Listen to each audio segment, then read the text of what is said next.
আজ আমি পাকা আম দিয়ে দই ভাপা বানাবো। এটা মাত্র 3টে উপকরণ দিয়ে খুব সহজ পদ্ধতিতে দেখাবো। খাবার শেষে এইরকম একটা ঠান্ডা ঠান্ডা দই ভাপা হলে সবার খুব ভালো লাগবে। সহজে এই রেসিপিটা বানিয়ে নেওয়া যায়।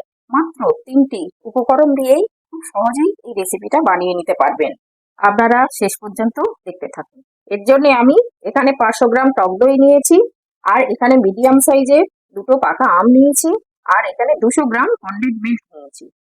দইটাকে জল ঝরাবো তার জন্য একটা কাঁচের বোল নিয়েছি, নিয়ে তার উপরে এই একটা ছাঁকনি দিলাম, দিয়ে একটা সাদা সুতির কাপড় এটা দিয়ে দেবো, দিয়ে এর মধ্যে দইটাকে ঢেলে দেবো। এই দইয়ের মধ্যে সমস্ত জলটাকে বার করে দিতে হবে, তার জন্য এটা ঢেলে দিলাম। দিয়ে এইভাবে এটাকে এইভাবে মুড়ে আস্তে করে একটা ভারী কিছু চাপিয়ে দিচ্ছি। এইটা চাপিয়ে দিচ্ছি, দিয়ে আস্তে আস্তে জলটা বেরিয়ে যাবে। দইটাকে একদম শুকনো করে নিতে হবে। এইভাবে আমি 15 মিনিটের জন্য রেখে দেব। এবার আমটাকে কেটে নিয়ে এইভাবে আমটাকে কেটে নেব। কেটে নিয়ে এই পাল্পটাকে মিক্সি জারের মধ্যে দেব, দিয়ে একটা স্মুথ এইভাবে কাট করে নেব। এইভাবে কাট করে নেব।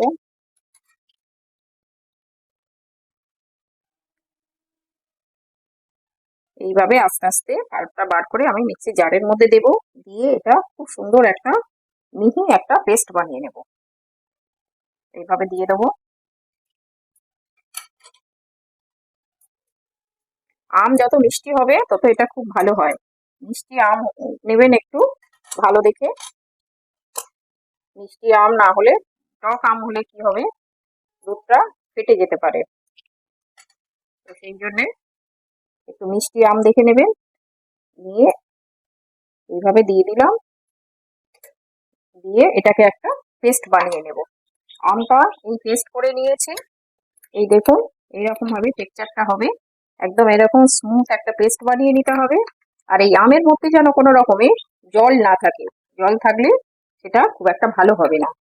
এই রকম একটা পেস্ট হবে। এবার আমি দইয়ের মধ্যে এটা মিক্সড করব। দইটা জল ঝরানো হয়ে গেছে, এবার আমি এর মধ্যে ঢেলে নিচ্ছি।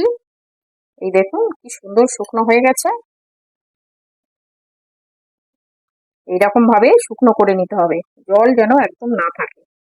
এইভাবে শুকনো করে নিয়ে একটা দিয়ে এইভাবে খুব ভালো করে ফেটিয়ে নিতে হবে। একদম একটা স্মুথ পেস্ট বানাতে হবে। এটাকে এভাবে একটা পেস্ট বানিয়ে নেব। দইয়ের মধ্যে যেন কোনো দলা যেন না থাকে। এইভাবে মিক্সড করে নিলাম। এবারে এর মধ্যে একে একে এই আমের পাল্পটা দিয়ে দিচ্ছি।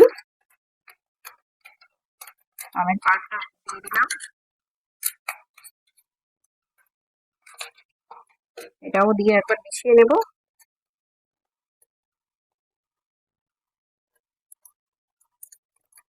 এইভাবে নিয়ে তারপরে এর মধ্যে এই কনডেন্সড মিল্কটা ঢেলে দিচ্ছি। এর মধ্যে দিয়ে দেবো।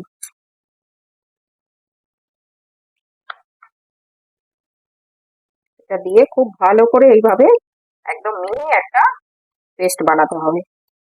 আস্তে আস্তে করে খুব সুন্দর একটা টেক্সচার তৈরি হবে। এর মধ্যে আমি চিনি ব্যবহার করলাম না, কেননা আমি মিষ্টি, কনডেন্সড মিল্কটাও মিষ্টি। তো আপনারা যদি মনে করেন মিষ্টি দিতে পারেন, কিন্তু এখানে মিষ্টি দেওয়ার প্রয়োজন পড়বে না আমার মনে হয়। যে কেন আমটাও তো খুব ভালো মিষ্টি ছিল, তো সেই জন্য আমি চিনি ব্যবহার করলাম না এখানে। ব্যাটারটা আমার ফেটানো হয়ে গেছে। দেখুন এইরকম একটা টেক্সচার হবে, ক্রিমি একটা টেক্সচার হবে। এইরকম হয়ে গেছে আমার ফেটানো। এবার আমি এটাকে একটা বাটির মধ্যে দেব। এরকম একটা বাটি নিয়ে নিয়েছি, এই বাটিতেই আমি এইটাকে দমে বসাবো। এবার এই বাটির মধ্যে এই একটা কাগজ দিয়ে দিলাম, সাদা কাগজ। তো এটা দিয়ে দিলাম, দিয়ে এর মধ্যে একটুখানি ঘি ঘি লাগিয়ে দেবো। এইভাবে আমি আস্তে করে ঘি লাগিয়ে দেবো। আপনারা সাদা তেলও দিতে পারেন, আমি এখানে একটুখানি ঘি লাগিয়ে দিচ্ছি এইভাবে, যাতে করে খুব সুন্দরভাবে উঠে যায়। ঘি লাগিয়ে দিলাম। এবার এই ব্যাটারটা ঢেলে দেব।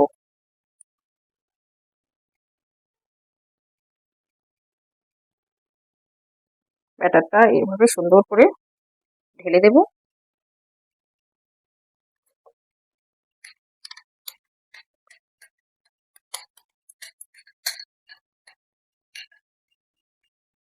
দিয়ে এইভাবে সমান করে দেব। এইভাবে সমান করে দিলাম। দিয়ে এটাকে ট্যাপ করে দেব।